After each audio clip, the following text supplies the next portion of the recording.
Hello दोस्तों, अभी अपन शुरू करने वाले हैं विद्युत फ्यूज। तो इलेक्ट्रिसिटी अपना जो टॉपिक चल रहा था विद्युत, तो विद्युत का जो टॉपिक चल रहा था वो अपन पढ़ रहे थे। तो अपन ने अभी तक क्या क्या पढ़ा है इलेक्ट्रिसिटी में, तो इसमें समांतर क्रम और श्रेणी क्रम संयोजन अपन ने पढ़ लिया है। ठीक है, एक अपन ने ओम का नियम अपन ने पढ़ लिया है। ठीक है, फिर विद्युत धारा की डेफिनेशन और विद्युत धारा का जो फॉर्मूला है वो अपन ने पढ़ लिया, I बराबर Q अपॉन T। ये सारे जो अपन ने बेसिक जो चीज़ें हैं ये अपन ने पढ़ ली है। ठीक है, तो इसके बाद अपन आगे बढ़ते हैं विद्युत फ्यूज की तरफ। तो विद्युत फ्यूज क्या होता है, ठीक है, तो अभी अपन पढ़ेंगे कि विद्युत फ्यूज क्या होता है। What is electric fuse. तो विद्युत परिपथ में लगे जो उपकरण की सुरक्षा के लिए जो एक युक्ति लगाई जाती है उसे विद्युत फ्यूज कहते हैं। ठीक है, जैसे ही उससे ज़्यादा वोल्टेज का करंट पास किया जाता है तो मतलब फ्यूज उड़ जाता है, जैसा कि आपने आम भाषा में सुना होगा। ठीक है, तो इसकी परिभाषा अपन देखते हैं कि किसी परिपथ में उपकरणों की सुरक्षा के लिए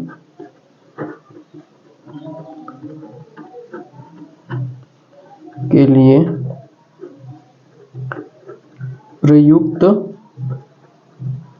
युक्ति उसे कहते हैं विद्युत फ्यूज, इलेक्ट्रिक फ्यूज। ठीक है, इलेक्ट्रिक फ्यूज। तो फ्यूज नाम की एक चॉकलेट भी आती है। ठीक है, तो अपन ये पढ़ रहे हैं कि इलेक्ट्रिक फ्यूज क्या होता है। ठीक है, तो ये अपन ने पढ़ लिया है। इसके बाद इलेक्ट्रिक फ्यूज के अपन जो देखते हैं कि इसका जो गलनांक कम होता है, वो कम होता है, इसका गलनांक कम होता है और प्रतिरोध भी कम ही पाया जाता है। इसका प्रतिरोध कम, गलनांक और प्रतिरोध कम होता है, क्योंकि गलनांक कम होगा तभी तो ये फ्यूज उड़ेगा, तब अपन को पता चल जाएगा कि वोल्टेज ज़्यादा है, इसको कम करने की आवश्यकता है। ठीक है, जब प्रेशर पड़ता है तो ये फ्यूज उड़ जाता है। ठीक है, तो ये जो बना होता है ये टिन से बना होता है, टिन प्लस शीशा। ठीक है, तो 37% इसमें शीशा होता है, तो बाकी कितना बचा 63% जो होता है वो टिन होता है। ये बनता है, इससे बनता है फ्यूज।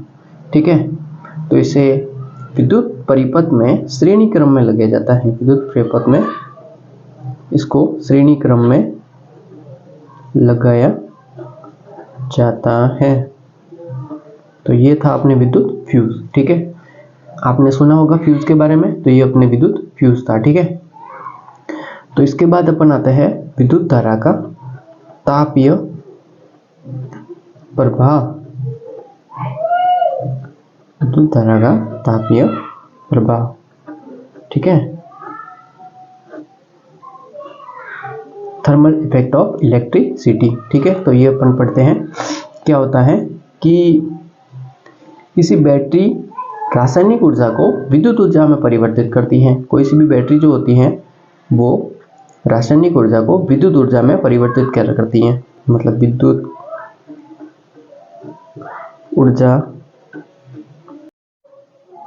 तो विद्युत ऊर्जा कैसे बनती है कि जब रासायनिक ऊर्जा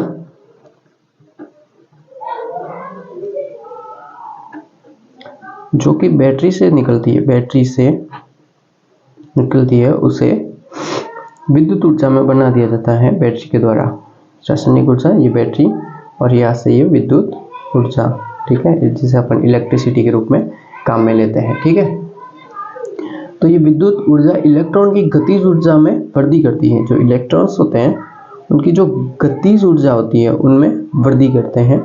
ठीक है, जिससे ऊष्मीय प्रभाव उत्पन्न होता है। जब इसकी इलेक्ट्रॉन्स एक तेजी से इस स्पीड में गति करेंगे तो इसमें ऊष्मा उत्पन्न होगी। जैसे अपन एक देखते हैं कि अपन हाथ भी रगड़ते हैं तो उसमें से अपने गर्मी निकलती है, तो वैसे ही जो इलेक्ट्रॉन्स भागते हैं तो उसमें से एक घर्षण के कारण जो होती है ऊष्मा उत्पन्न होती है, जिससे ऊष्मीय प्रभाव उत्पन्न होता है। ठीक है, तो अपन डेफिनेशन की ओर बढ़ते हैं कि यदि किसी बैटरी के साथ केवल एक विशुद्ध प्रतिरोध को जोड़ा जाए तो बैटरी की संपूर्ण ऊर्जा का क्षय ऊष्मा के रूप में होता है, इसे विद्युत धारा का तापीय प्रभाव कहते हैं। ठीक है, तो कहना क्या चाहता है कि किसी बैटरी के साथ एक विशुद्ध प्रतिरोध, मतलब एक प्रतिरोध जोड़ा जाए, मतलब किसी बैटरी के साथ,